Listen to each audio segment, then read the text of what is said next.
Welcome everybody. It's good to be able to provide an update to you here on North Arrow and what we've been up to over the last year and then what our plans are going forward. So I'm going to be making some forward-looking statements, so please keep that in mind. We're a venture-listed exploration company based here in Vancouver. Our symbol is NAR, and the focus of a lot of our work has been in Northern Canada. That's a place that we know very well. We're very comfortable there. We have a lot of experience in making discoveries in Northern Canada, developing them and evaluating them. I'm not going to go through the background of everybody involved in the company, but please come by our booth out on the floor, and happy to take you through that background. But I'm going to spend more time just talking about our projects and what we've been up to over the last year, which has marked a bit of a change for North Arrow. We'd been focused on diamond and gold projects over about the last 10 years or so. And this time last year, we made a bit of a change and focused on lithium. And essentially, we were just looking at what was happening in the lithium space, companies getting into it, in some cases paying some pretty big bucks to acquire projects in the Yellowknife region of the NWT. And these are opportunities that we were aware of and that we could acquire just by staking. So in the last year, we've gone from 0 lithium projects. We now have 4 of them, and that includes 3 projects in the NWT that all host spodumene pegmatites. So spodumene is the lithium mineral we're interested in when we're looking for hard rock deposits. They're drill ready. We've put permits in place, and in the case of our LDG and our McKay projects, we have our exploration camp in place as well. So the 3 main projects that are drill ready are DeStaffney, which we first announced the acquisition of this time last year. And then we followed up on that with the acquisition of our LDG and McKay projects that are located a little bit further north of Yellowknife.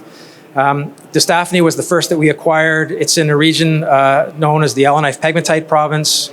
The standard bearer company in that region is Lift Power, and they've quite publicly said that they're drilling to define a 100 million ton spodumene resource in the Yellowknife area. It gives you an idea of the size potential of these deposits when we think about some of the other active areas in Canada, like in James Bay. DeStaffney is a property that we acquired because it was available for staking. It was an historic mine. It was an area that was mined for tantalum and niobium, and our group actually evaluated this same area for tantalum about 30 years ago. We were aware of it. We staked it. And then over the last year, we went in with a rock saw, confirmed that the 2 main pegmatites, Moose 1 and 2, host the lithium mineralization that we want to see with good grades north of 1% LiO2. So when we're talking about spodumene, that's an important number. That's kind of a good threshold that you want to see for a deposit is that north of 1% assay level. We rediscovered 2 other pegmatites, Moose 3 and 4, and then also did some work looking at the spodumene content, in particular of the Moose 2 pegmatite, confirmed that it's high quality, very low iron, and is amenable to optical sorting technologies, which we think could be very important when we look at the location of this deposit right on the shore of Great Slave Lake. The goal here is to drill these pegmatites off and see if we can produce a resource that could produce then a spodumene concentrate that could get shipped south by barge to Hay River, which is where Railhead is, and then sold to the North American market. So a very straightforward evaluation proposal and process here. At the same time that we acquired DeStaffney, we also said, well, we're going to look at some of our exploration database in this area, frankly, from a lot of the diamond work that we've done, and look at other opportunities. We're focused on an area called the McKay-Elmer domain, which is geologically identical to Yellowknife. And in doing that work, we say looking at our exploration database, sometimes that just means going through old files, and that's what we did here. This is an old map produced by the Geological Survey of Canada on mapping that was done in the 1940s and 50s. And what we noted on that map is there was 3 spodumene pegmatites located on it. 2 of those in the northern part of the area actually sat on one of our diamond properties. So that property went from being our LDG diamond property to our LDG lithium property. The 3rd area was on open ground. We went up in June. We confirmed those pegmatites were there. We staked them, and that became our McKay project. Important thing about all these properties is they sit right along the alignment of the winter road that connects Yellowknife every winter with the diamond mines in the Lac de Gras area. That being on transportation infrastructure when looking at spodumene pegmatite deposits is really important. The winter road it's real transportation infrastructure. It's seasonal, but it's there, and it's going to continue to be developed and built every year for the foreseeable future.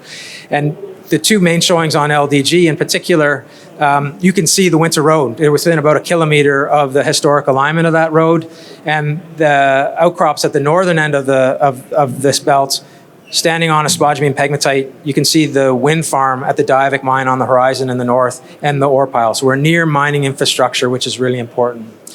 So LDG itself, it covers about a 20-kilometer corridor of prospective geology. We're coming up on about a dozen pegmatites that we've identified along that trend. There's 2 pegmatites in particular that we're most interested in, SD2 and SD4, that host significant spodumene mineralization.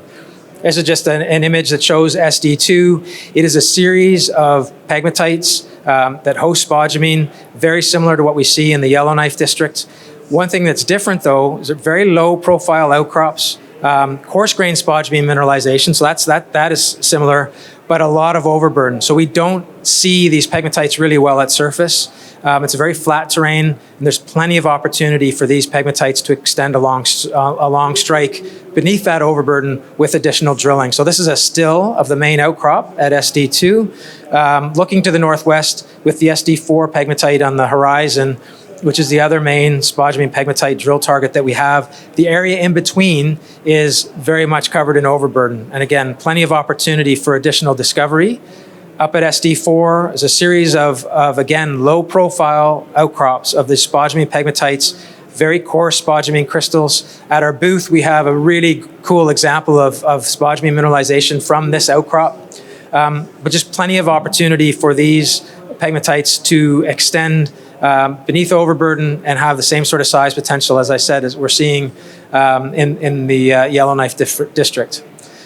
The other property we acquired, McKay, we landed on it in June, confirmed the one pegmatite that had been mapped by the GSC, and then in the fall we identified by prospecting another one that we call MK3, about 4.5 kilometers to the east. MK1, again, really good grades, seeing north of that 1% Li2O, which is really important. One difference is that MK1 is actually a bit of a topographic high. It's a series of 1 to 10 meter wide pegmatite dikes that need to get drilled. And we wonder if that fact that we're not in a recessive area, that we have this topographic high, could mean that there's a fair bit more pegmatite at depth. The only way to test that is with additional drilling. And then MK3, as I mentioned, was discovered by prospecting in September. We followed up very quickly with some initial sampling, seeing very good grades. Again, 10 to 20 meter wide pegmatites, good strike extent, plenty of opportunity for them to extend along strike. So what we're seeing now, and we've gone from having no projects to having these 2 main properties in the Lac de Gras area, as well as our DeStaffney project, that are drill ready. And one of the comments we get, as well as the Northwest Territories, isn't it remote? Isn't that going to be tough? And this is just a good photo to kind of compare it to the James Bay region, which is the highest profile spodumene pegmatite district in Canada right now. These 2 maps are at the same scale. The map on the right is from Patriot Battery Metals 43101 report. The distances are really similar. One thing that we do have, I think, when we talk about work in the NWT, is we're very close to Yellowknife, and Yellowknife is a mining center. It has supported mining activities for decades, first gold mining, the diamond mines. It's a seat of government, both Indigenous government and the territorial government. It is a very good place to base ourselves from, and then we have Railhead that's in Hay River. And so just overall, when comparing the 2 districts, the distances are really very similar, which is, I think, just an important thing to keep in mind. And so that's where we are. So we've gone from having what we think is actually an excellent diamond portfolio. It's a portfolio that we've set aside for the time being of projects and resources that will stay there. Tenure is secure on those projects. And in a very short period of time, we've utilized our understanding and our ability to work in the north and acquire projects quickly to now have 3 properties that are drill ready, with confirmed spodumene pegmatites with a plus 1% Li2O type assays that have never been drilled. And there's just not many companies that over this period have said, we're going to get into lithium and acquire these projects. We've been able to acquire them by staking. And all 4 projects we have, if we include our grassroots Bathurst project in Nunavut, we've been able to acquire for $60,000. And this has been in a market where other companies have been spending millions to acquire partial interests in projects. So it's a pretty good place to be. If you're interested in lithium and you think that, yes, the market has come off and it might be a time to start looking at projects and companies, I really think that North Arrow needs to be, at the very least, on your watch list. So thanks for listening to this. We're, as mentioned, on the TSX Venture NAR, about 176 million shares outstanding. Insiders own over a quarter of the company, and we've been in this current structure now for about a dozen years. So that that represents insiders buying in financings and in the market over that period of time. This isn't cheap founder shares. We've been around for a while. We're dedicated professionals that are looking to make discoveries, and we really think we have a leg up now in the lithium space. So thanks for that, and please come by our booth. We've got some pretty cool rocks there to take a look at.